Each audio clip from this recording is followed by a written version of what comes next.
santos profetas, bem como do mandamento do Senhor e Salvador, ensinado pelos vossos apóstolos. Tendo em conta, antes de tudo, que nos últimos dias virão escarnecedores com os seus escárnios, andando segundo as próprias paixões, e dizendo: onde está a promessa da sua vinda? Porque desde que os pais dormiram, todas as coisas permanecem como desde o princípio da criação. Deliberadamente esquecem que de longo tempo houve céus bem como terra, a qual surgiu da água e através da água pela palavra de Deus, pela qual veio a perecer o mundo daquele tempo, afogado em água. Ora, os céus que agora existem e a terra, pela mesma palavra, têm sido entesourados para fogo, estando reservados para o dia do juízo e destruição dos homens ímpios.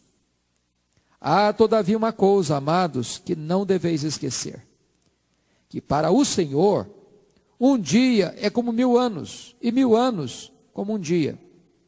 Não retarda o Senhor a sua promessa, como alguns a julgam demorada. Pelo contrário, Ele é longânimo para convosco, não querendo que ninguém pereça, senão que todos cheguem ao arrependimento.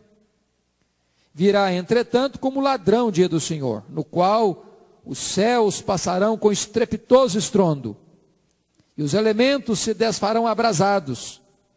Também a terra e as obras que nela existem serão atingidas.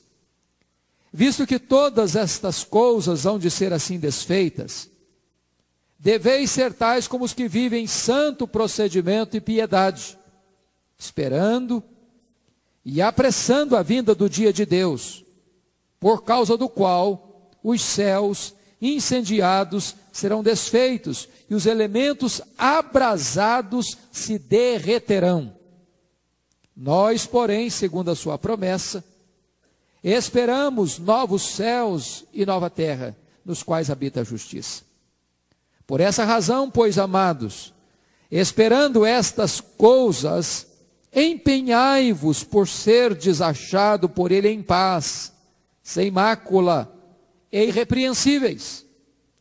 E tende por salvação a longanimidade de nosso Senhor, como igualmente o nosso amado irmão Paulo vos escreveu, segundo a sabedoria que lhe foi dada, ao falar acerca destes assuntos, como de fato costuma fazer em todas as suas epístolas, nas quais há certas coisas difíceis de entender, que os ignorantes e instáveis deturpam, como também deturpam as demais escrituras, para a própria destruição deles.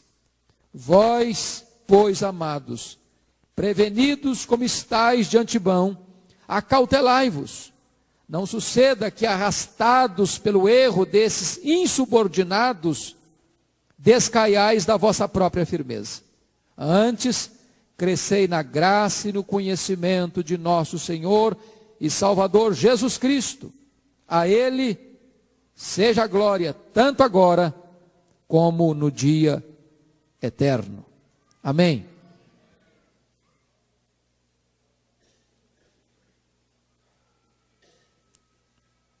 Irmãos amados, o que me impressiona é que Pedro não está falando nada de novo para a igreja. Isso me dá um descanso enorme, porque eu não tenho que ter a pretensão de falar nada novo para os irmãos. O que nós vamos falar aqui hoje é apenas trazer à memória de vocês aquilo que vocês já conhecem. Aliás, muito raramente nós pastores trazemos novidades. O que nós fazemos é reprisar, é enfatizar, é tornar a lembrar, é lembrar de novo. É sempre bater na mesma tecla do velho evangelho, do antigo evangelho, que é sempre novo evangelho. Preste bem atenção que Pedro começa assim: amados, esta é agora a segunda epístola, a segunda carta que eu vos escrevo. E ele diz: em ambas, tanto na primeira quanto nesta, eu procuro despertar com lembranças a vossa mente esclarecida. Ou seja, ele não está escrevendo esta carta para ensinar novidade. Ele não está escrevendo essa carta para ensinar um fato novo. Ele está escrevendo essa carta apenas para lembrar aqueles irmãos das mesmas verdades que ele já tinha falado entre eles. O que é maravilhoso é que Pedro está lembrando a igreja aquilo que nós chamamos da doutrina mais gloriosa da Bíblia: a segunda vinda de Cristo. A segunda vinda de Cristo será pessoal, será física, será visível, será audível, será poderosa, será gloriosa, será inesperada, será inescapável. E a segunda vinda de Cristo é a apoteose, é a conclusão, é a consumação de todas as coisas. É a vitória retumbante da igreja. É a coroação. É a recompensa. É a glória eterna. É o céu de glória que foi preparado para nós. E se você perceber, no versículo 2, Pedro continua assim: para que vos recordeis das palavras que anteriormente foram ditas pelos santos profetas, bem como do mandamento do Senhor e Salvador, ensinado pelos vossos apóstolos. O que ele está querendo dizer é o seguinte: é que existe uma unidade na Escritura. O que ele está querendo dizer aqui é que o que os profetas ensinaram foi o mesmo que Jesus ensinou. E o que os profetas ensinaram e que Jesus ensinou é exatamente isso que os apóstolos também ensinaram. Em outras palavras, a Bíblia é um livro que tem plena harmonia. Não há choque, não há contradição, não há conflito, não há um pensamento divergente do outro. Hoje os estudiosos de linha liberal, que não creem na unidade, na inerrância, na inspiração, na infalibilidade da palavra de Deus, diz: não, vamos ver qual o pensamento de Pedro, vamos ver agora qual o pensamento de Paulo, agora vamos ver qual o pensamento de João, dando a impressão que esses autores sagrados, cada um tem um pensamento diferente. Na verdade, a Bíblia tem um só pensamento, porque ela só tem um autor, é o Espírito Santo de Deus. É a palavra de Deus. E Pedro está aqui lançando os fundamentos dessa verdade. Ele está dizendo o seguinte: o que eu vou falar para vocês, ou o que eu vou relembrar a vocês, não é diferente daquilo que os profetas já pregaram, não é diferente daquilo que o próprio Jesus já pregou, não é diferente daquilo que os apóstolos estão ensinando. E hoje, você e eu, nós pastores, igreja de Deus aqui reunida, não temos outra mensagem para pregar, senão a mensagem que os profetas pregaram, senão a mensagem que Jesus pregou, senão a mensagem que os apóstolos pregaram. É a verdadeira, infalível e eterna palavra de Deus. Agora, por que Pedro está dizendo isso? Pedro está dizendo isso, meus irmãos, porque Pedro já está no finalzinho da vida. Se vocês perceberem, no capítulo 1, a partir do versículo 12, Pedro diz assim: por esta razão, sempre estarei pronto para trazer-vos lembrados acerca destas coisas, embora estejais certos da verdade, já presente convosco e nela confirmados. Também considero justo, enquanto estou neste tabernáculo, ou seja, neste corpo, despertar-vos com essas lembranças, certo de que estou prestes a deixar o meu tabernáculo, como efetivamente nosso Senhor Jesus me revelou. Lembram disso? Quando Jesus, lá quando restaurou Pedro, falou isso para ele? Agora Pedro já está velho. Pedro está dizendo o seguinte: eu estou já quase na hora de partir. Já estou de malas prontas para mudar dessa casa velha, desse tabernáculo. E eu estou dizendo para vocês uma coisa: o que eu me empenhei ao longo desse tempo é lembrar a vocês essas verdades eternas. E olha o que ele escreve no verso 15 do capítulo 1: mas de minha parte, esforçar-me-ei diligentemente por fazer que, a todo tempo, mesmo depois da minha partida, conserveis lembrança de tudo. Pastor Alberto acabou de me falar agora há pouco, que nós temos a memória curta demais. A gente esquece das coisas mais essenciais, das verdades mais sublimes, e a gente precisa lembrar isso hoje, tornar a lembrar amanhã, domingo que vem tem que pregar isso de novo, semana que vem lembrar outra vez, outro mês torna a falar, ano que vem reenfatiza outra vez. E ele está dizendo, olha, depois que eu morrer, eu gostaria que vocês continuassem lembrando, não esqueçam. Por que ele está falando isso, irmãos? Porque a partir do versículo 3 até o versículo 5, ele vai falar que os falsos mestres estarão atacando a igreja, estavam atacando a igreja. Preste bem atenção nisso. A erva daninha cresce por si mesma, mas o trigo precisa ser plantado e cultivado.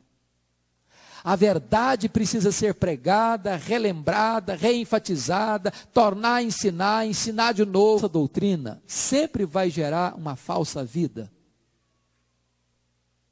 Você nunca vai ver um falso mestre com a vida santa. Não vai ver. Não vai ver.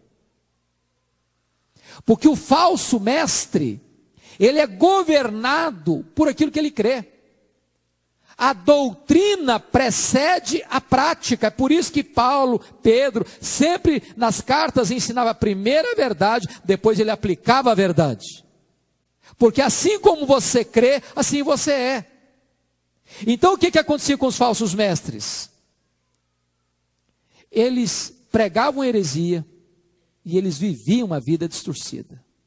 Eles pregavam os seus escárnios, viviam os seus escárnios, e eles viviam de maneira completamente entregue às paixões.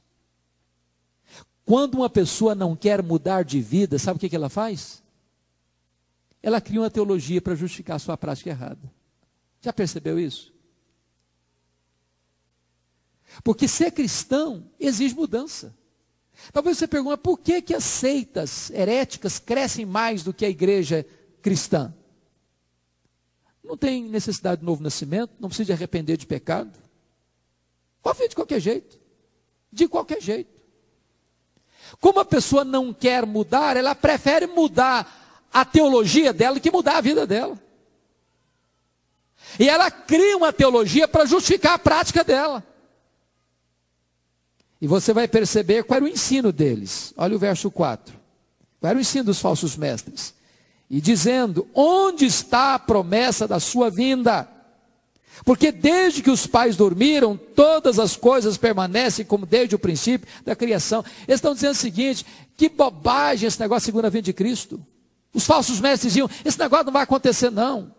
Olha, os patriarcas falaram disso, os profetas falaram disso, o próprio Jesus falou desse negócio, os apóstolos também pregaram, os pais da igreja pregaram, os reformadores pregaram, os avivalistas pregaram, o seu avô já pregou sobre isso, os seus pais falaram sobre isso, agora você está falando, olha, esse negócio está todo mundo falando há muito tempo, isso nunca mudou.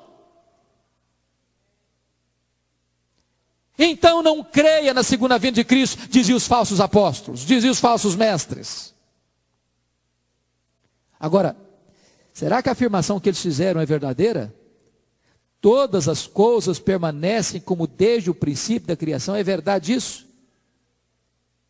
Esse ensino deles é correto? Claro que não. E no verso 5 explica por quê. Há um deliberado esquecimento, porque deliberadamente esquecem que de longo tempo houve céus bem como terra, a qual surgiu da água, e através da água pela palavra de Deus, pela qual veio a perecer o mundo daquele tempo afogado em água. Onde está o seu juízo, a promessa da sua vinda, o juízo final? Cadê esse negócio? Desde que Deus criou o mundo, está tudo do mesmo jeito. Errado. Deliberadamente esquecem que Deus já exerceu o seu juízo no dilúvio. Deus exerceu o seu juízo no dilúvio.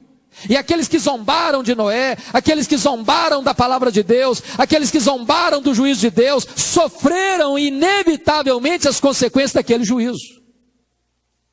E o que Pedro está dizendo é o seguinte: aqueles que hoje zombam da segunda vinda, desacreditam da segunda vinda, falam que ela jamais vai acontecer, se não se arrependerem, serão colhidos de surpresa, como aqueles contemporâneos de Noé, que quando o dilúvio chegou, a porta foi fechada de dentro para fora, e eles não puderam entrar e pereceram inevitavelmente. O esquecimento deles é deliberado.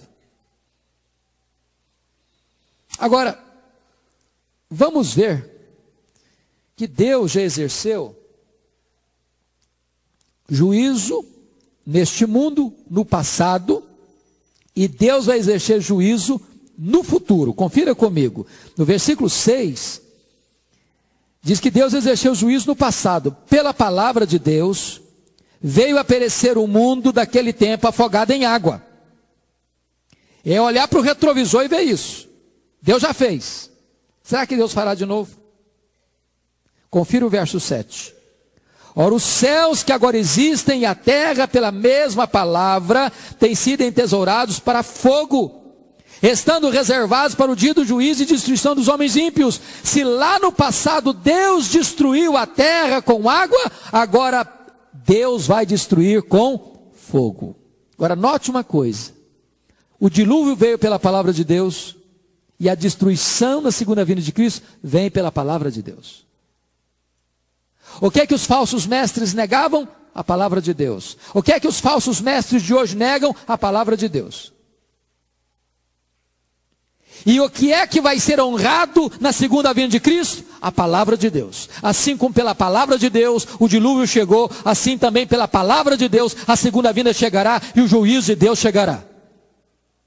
Nem um tio da palavra de Deus vai cair, nem uma vírgula da palavra de Deus vai cair, nem uma palavra da palavra de Deus vai passar. Deus é fiel para fazê-la cumprir completamente. Louvado seja o seu nome.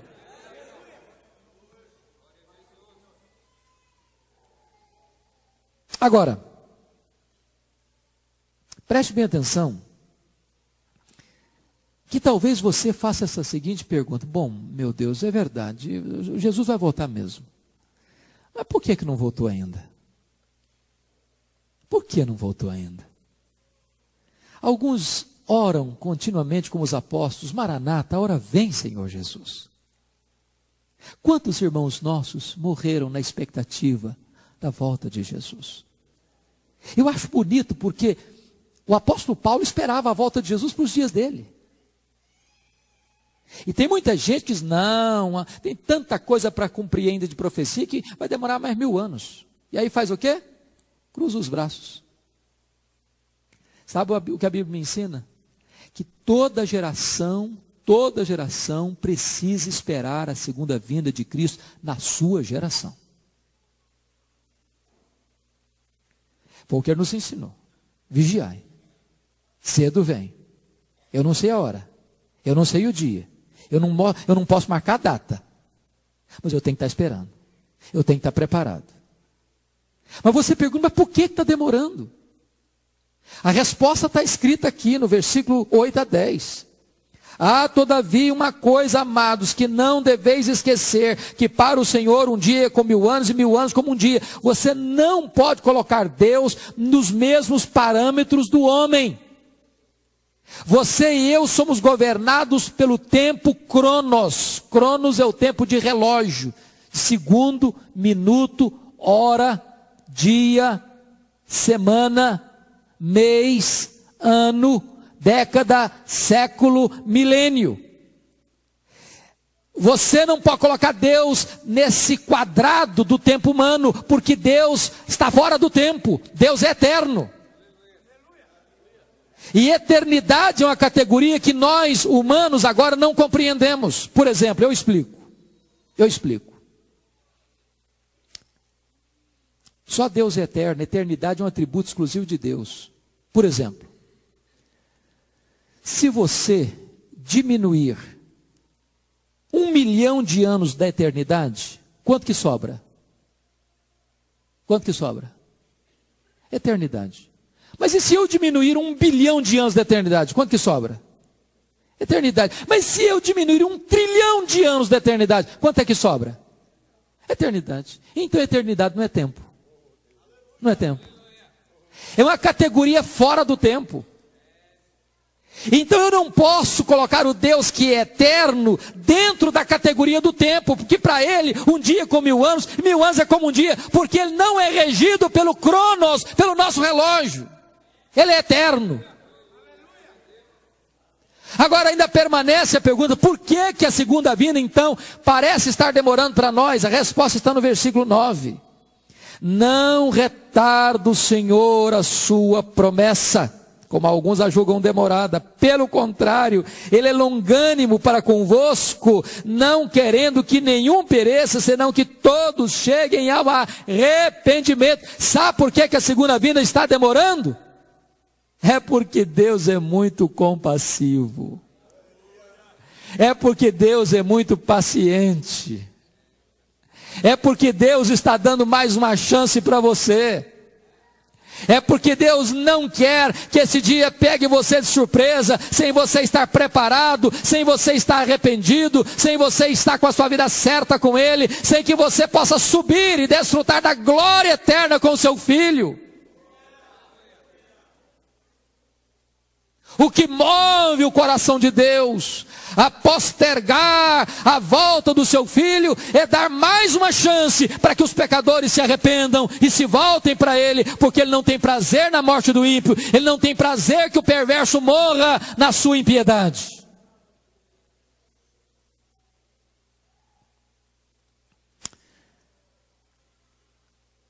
Mas talvez você pergunte, mas e como é que vai ser essa segunda vinda? Como é que vai ser? O versículo 10 responde: virá entretanto como ladrão o dia do Senhor. E eu penso que isso significa apenas uma coisa: o dia da segunda vinda de Cristo não vai ser um dia óbvio. Não vai ser. Não vai ser. Não vai ser aquele dia que as pessoas vão se reunir no templo, olha, nós vamos para o templo, nós vamos orar, nós vamos jejuar, nós vamos louvar a Deus, vamos ficar concentrados, que vai ser hoje, vai ser hoje. Não, não vai ser assim. As pessoas vão levantar de manhã, fazer o café da manhã, os pais vão levar os filhos na escola, os homens, as mulheres vão sair de casa para o trabalho. Se morar numa cidade complicada como São Paulo, vão enfrentar o trânsito complicado. Talvez vão se estressar dentro de casa. Alguns vão até falar umas palavras esquisitas, inconvenientes. Vai ser um dia normal, como qualquer outro. Um ladrão não manda telegrama dizendo, olha, tal dia, tal hora eu chego na sua casa, fique preparado que eu estou lá. Esse dia vai pegar as pessoas de surpresa. Quem que vai pegar de surpresa? Os crentes? Não é o que a Bíblia ensina. A Bíblia diz que nós somos filhos da luz. A Bíblia diz que os filhos de Deus devem estar preparados todos os dias, desejando e apressando o dia da vinda de Deus.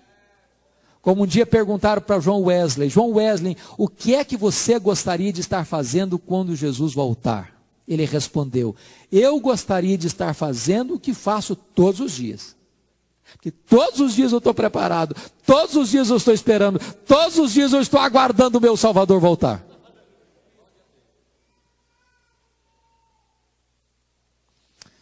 Qual é o efeito da segunda vinda de Cristo? Preste bem atenção comigo que está escrito no versículo 10, na parte final.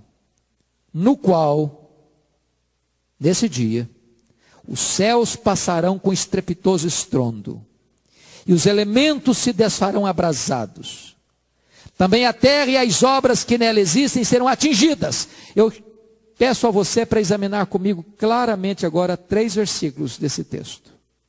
Todos 3 descrevem que vai existir uma espécie de derretimento dos céus e da terra na segunda vinda de Cristo. Veja o verso 7. Ora, os céus que agora existem e a terra, pela mesma palavra, têm sido entesourados para fogo, estando reservados para o dia do juízo e destruição dos homens ímpios, os céus e a terra. E preste bem atenção que não está céu no singular, está céu no plural. Não é apenas esse céu que você vê com os olhos. Não é apenas o céu espaço sideral. O cosmos que foi atingido pelo pecado vai ser como que purificado. Porque diz Paulo aos Romanos que a natureza agora geme, aguardando a sua redenção. Ou seja, quando Jesus voltar, não apenas a igreja será arrebatada, transformada e arrebatada, mas a própria natureza será redimida do seu cativeiro, da corrupção. Veja o verso 10 de novo. Virá, entretanto, como ladrão, diz o Senhor, no qual os céus passarão com estrepitoso estrondo, e os elementos se desfarão abrasados. Também a terra e as obras que nela existem serão atingidas. Agora veja o verso 12. Esperando e apressando a vinda do dia de Deus, por causa do qual os céus incendiados serão desfeitos e os elementos abrasados derreterão. Meus irmãos, nenhum personagem bíblico foi tão claro, foi tão eloquente, foi tão contundente nesse relato como o apóstolo Pedro aqui. A sensação que você tem é que quando Jesus voltar, o teto do universo desaba.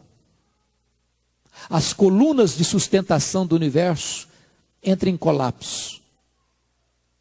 E tudo isso vai se derreter, incendiado e abrasado. Agora preste atenção no verso 10, porque não vai ser só a terra que vai ser queimada, não. E as obras que nela existem serão atingidas. Prédios, monumentos, casas, tudo aquilo que o homem pôs a mão e que achou que ficou grande demais, bonito demais, rico demais, vai derreter. Nada que o homem pôs a mão vai ficar de pé. Nada. Portanto, pôr o nosso coração em coisas, achando que coisas aqui são permanentes, é tolice, é construir para o fogo. Agora note outra coisa, quando a Bíblia diz que nós aguardamos novos céus e nova terra, não são novo céu e nova terra de edição que nunca existiu antes, não. Vai existir, como disse quarta-feira passada, uma continuidade e uma descontinuidade. Assim como na ressurreição vai existir continuidade, que quem morreu é quem vai ressuscitar, vai haver descontinuidade, porque o que ressuscitar é muito melhor, é muito mais belo, é muito mais superior do que aquele corpo que foi semeado. Semeou o corpo em desonra, ressuscita sem honra. Semeou em fraqueza, ressuscita em poder. Semeou o corpo mortal, ressuscita corpo imortal. Semeou o corpo de fraqueza, ressuscita corpo de poder. Semeou o corpo natural, ressuscita corpo celestial. Assim também, novos céus e nova terra serão agora o lar da justiça de Deus.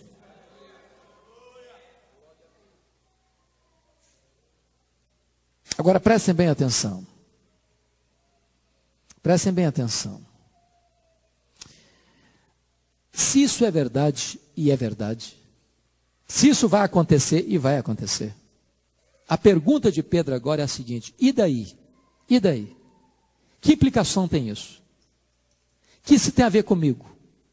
O que isso muda a minha postura? Que atitude eu devo tomar em virtude dessa revelação divina? Primeiro, veja o verso 11, precisamos estar preparados. Olha aí, visto que todas estas coisas, não há algumas dessas coisas, não a maioria dessas coisas, visto que todas essas coisas hão de ser assim desfeitas, deveis ser tais como os que vivem em santo procedimento e piedade. Assim como aqueles que criam e creem na ressurreição precisam trabalhar, sendo abundantes na obra do Senhor, Desta forma, quem crê na segunda vinda de Cristo não pode viver uma vida relaxada, mundana, mergulhada no pecado. Não pode. Seria uma loucura. Seria um desafio a Deus. Seria uma conspiração contra Deus. O que ele está dizendo é o seguinte: se essas coisas vão acontecer, e vão acontecer, então, meu irmão, isso deve levar você a viver um santo procedimento. Você precisa viver piedosamente, para que esse dia não pegue você de surpresa. Segunda coisa, nós precisamos aguardar a segunda vinda de Cristo com santa expectativa. Olha o verso 12, a primeira palavrinha: esperando a vinda do dia de Deus. A grande questão, sabe, irmãos, é que nós estamos gostando tanto da terra, que nós nem pensamos mais no céu. Já parou para perceber isso? Winston Churchill, que foi ministro da Inglaterra, ele diz que a decadência da Inglaterra se devia ao fato de que os pregadores não pregavam mais nos púlpitos, nem sobre o inferno, nem sobre o céu. As pessoas hoje não têm medo do inferno e nem têm prazer com o céu, porque elas estão construindo tudo aqui na terra. É por isso que a teologia da prosperidade é tão famosa. Porque as pessoas querem o quê? Querem conforto, luxo, sucesso, fama, glória aqui mesmo. Pregar sobre o céu não dá ibope. As pessoas não querem pensar nas coisas lá do alto. Elas não querem ajuntar tesouros lá no alto. Elas não querem a herança imarcessível e imaculada, elas querem ouro agora. E Pedro está dizendo uma coisa para você e para mim: você e eu precisamos desejar ardentemente a volta do Senhor Jesus.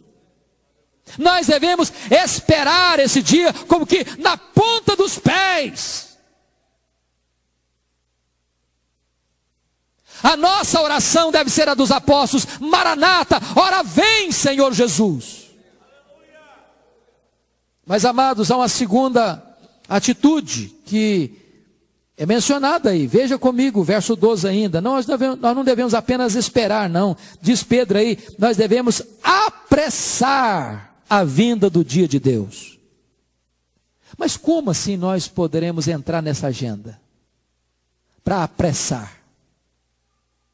De que maneira que a igreja poderia cooperar nessa agenda divina que só o Deus Pai conhece, para apressar a volta de Jesus? Talvez Jesus nos dê uma pista lá no seu sermão profético, que o evangelho do reino será pregado a todas as nações, então virá o fim. Você apressa a segunda vinda de Cristo, amado, quando você entende que você é um cooperador de Deus, e que Jesus Cristo, conforme Apocalipse 5, morreu para comprar com seu sangue os que procedem de toda tribo, raça, povo, língua e nação. E certamente Deus quer salvar, por meio do seu Filho, pessoas de todas as etnias da terra, de todos os povos da terra. É por isso que essa igreja é uma igreja missionária. É por isso que essa igreja não pensa apenas nela localmente, mas ela vai para outros países, ela vai para outras nações, ela investe em missionários em outras paragens, porque ela entende que a sua vocação não é apenas aqui, não é apenas no Brasil, é para o mundo inteiro. Porque o projeto de Deus é salvar aqueles que procedem de todo o povo, raça, tribo e nação. E portanto, amados, quando a igreja se engaja nessa obra missionária, quando a igreja adota essa agenda missionária, quando a igreja se torna a boca de Deus para o mundo, ela está apressando o dia da vinda de Deus.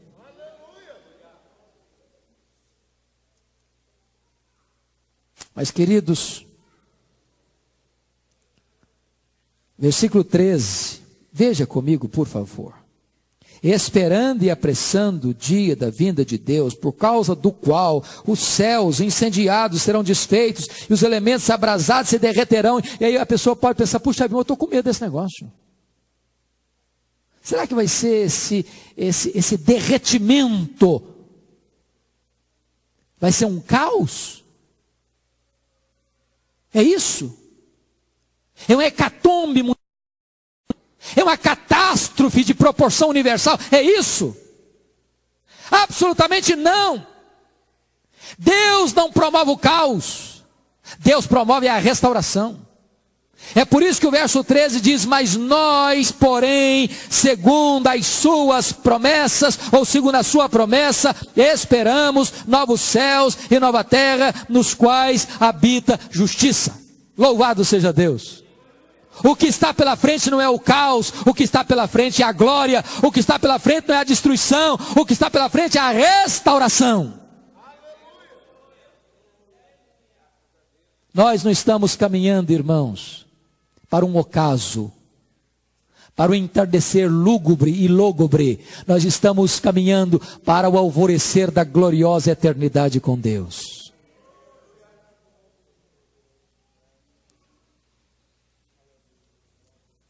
Mas agora, amados,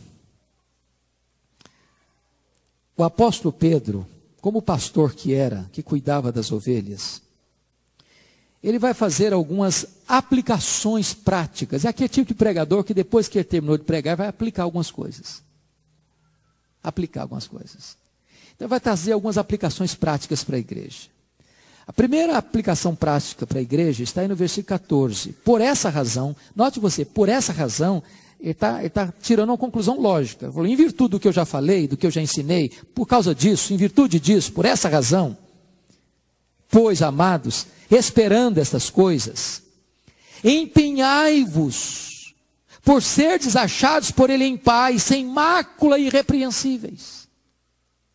Agora, empenhar não é uma coisa que acontece assim, sem esforço não. O que é empenhar? É pôr o seu coração, é pôr a sua mente, é pôr a sua energia, é pôr a sua atenção, é pôr você por completo nessa causa. O grande problema às vezes é que nós somos dispersos demais, rasos demais, superficiais demais. Estamos como aquela semente que caiu no meio do espinheiro, tem muitas coisas concorrendo com o nosso coração, muitas preocupações, muitos interesses, muitas paixões, muitas riquezas, muita coisa de prazeres desta vida, e às vezes a nossa atenção fica dividida em muitas coisas, e Pedro está dizendo, meu irmão, empenhe-se nisso, em você ser encontrado em paz, imaculado, irrepreensível, naquele glorioso dia. Põe a sua vida em ordem, santifique a sua vida, mude a sua conduta, mude a sua postura, dentro da sua casa, no seu casamento, no seu trabalho, no seu lazer, na sua igreja. Você precisa revelar-se, de fato, alguém que crê nessa verdade e vive de acordo com essa verdade. Segunda aplicação prática de Pedro.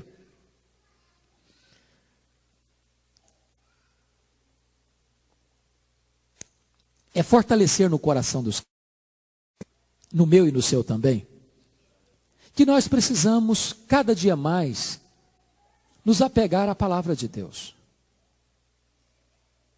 Porque hoje, queridos irmãos, eu fico impressionado com isso, pastores, porque eu nunca vi no Brasil, por exemplo, o privilégio que nós estamos tendo.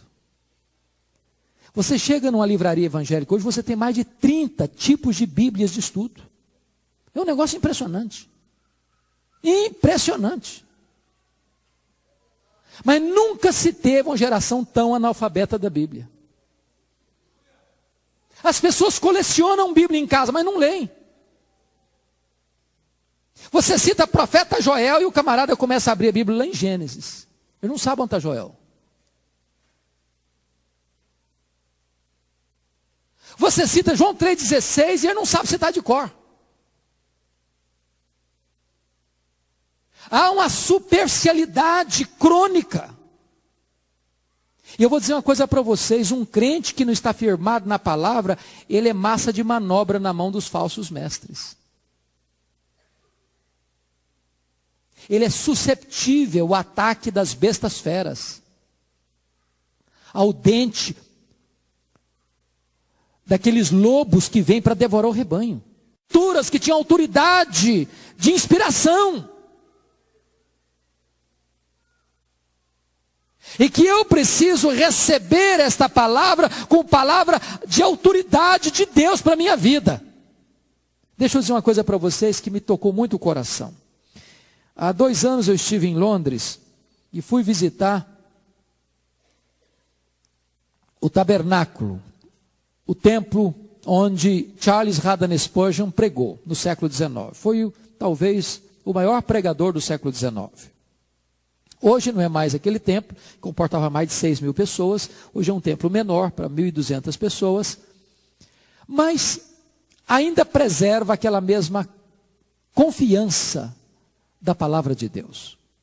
E li um folheto escrito por Charles Spurgeon o seguinte: quando um pregador, quando o seu pastor se levanta no púlpito da sua igreja e lê a Bíblia, e expõe a Bíblia, você deve entender que isto é como se Deus de fato estivesse pessoalmente falando com você. Porque o pregador não fala palavras suas, ele fala as palavras de Deus. Deus não tem nenhum compromisso com a minha palavra. Deus não tem nenhum compromisso com a palavra de nenhum pregador. Deus tem compromisso com a sua palavra. E se o pregador está pregando a palavra de Deus, então é Deus que está falando. E se é Deus que está falando e eu não estou ouvindo, então eu estou encrencado. Porque não há coisa mais grave do que Deus falar e eu não ouvir. Porque o universo inteiro ouve a voz de Deus, escuta e obedece. Deus disse, haja luz, e houve luz. Deus disse, para sol, e o sol parou. Jesus disse para o vento, vento, acalma, e ele acalma. Jesus disse para o mar, mar aquieta, e o mar aquieta. Deus fala para uma mula, profetiza, e ela profetiza. Deus fala para um verme, vai lá e corta aquela planta, e o verme vai lá e corta aquela planta. Deus ordena os demônios e eles batem em retirada. Deus ordena os anjos e eles saem como vento a fazer a vontade de Deus. Será que você e eu vamos ser os únicos no universo que Deus fala e nós não escutamos? Nós precisamos ouvir a palavra de Deus. Porque a palavra de Deus é tremenda, a palavra de Deus é poderosa, a palavra de Deus despede chamas de fogo, a palavra de Deus é a verdade, e a palavra de Deus, ela é vitoriosa, ela não pode falhar.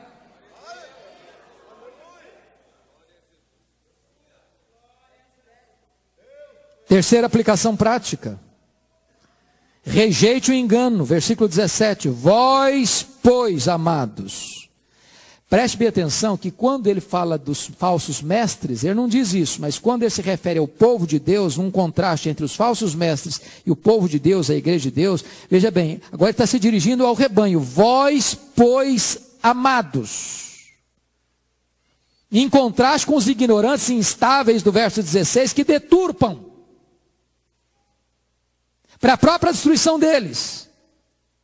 Agora ele não está falando mais para aqueles que deturpam a palavra de Deus, não. Agora está falando, não é para os falsos mestres, não. Agora está falando para a igreja. Vós, pois, amados, prevenidos, como estáis de antemão, acautelai-vos. O que é cautela? Cuidado, atenção. Acenda o sinal amarelo e logo o vermelho. Acautelai-vos. Não suceda que, arrastados pelo erro desses insubordinados, descaiais da vossa própria firmeza. Que de repente você sai do culto, até animado, encorajado. É isso mesmo, vou santificar a minha vida. Aí chega um cara e fala, camarada, que é isso? Que é isso? Bobagem. Curta a sua vida. Não vai acontecer nada não, cara.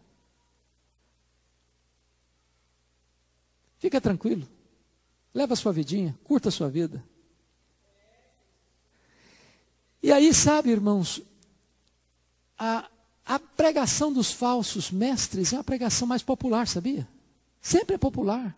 Ela agrada a carne. Falso mestre não vai exigir nada de você. Ele vai agradar o seu coração. Ele vai te dar o que você quer.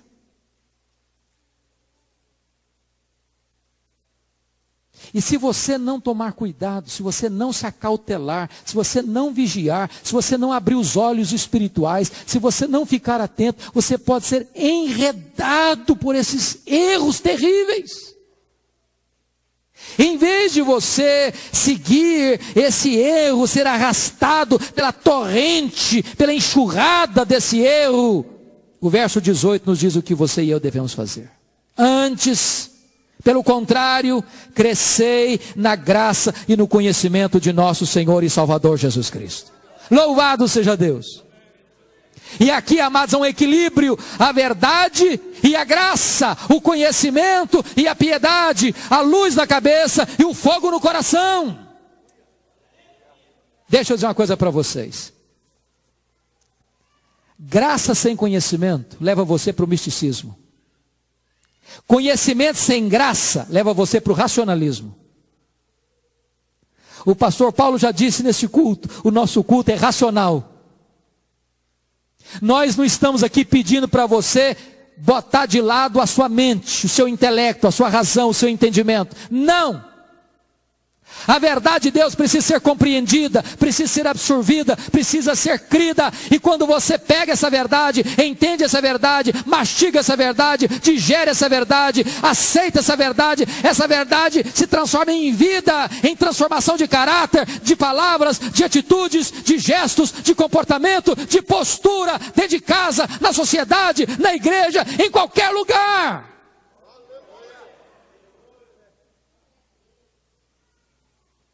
E Pedro não poderia terminar esse assunto de outra maneira que não numa doxologia de exaltação ao Senhor. A Ele seja a glória, tanto agora como no dia eterno. Viver para a glória de Deus é o propósito da nossa vida. É isso que nós vamos fazer por toda a eternidade. E agora é hora de começar a viver dessa forma, dando a Ele a glória hoje, dando a Ele a glória nesse momento, dando a Ele a glória agora, e então daremos glória a Ele no dia eterno, para sempre e sempre e sempre. Amém. Glória a Deus.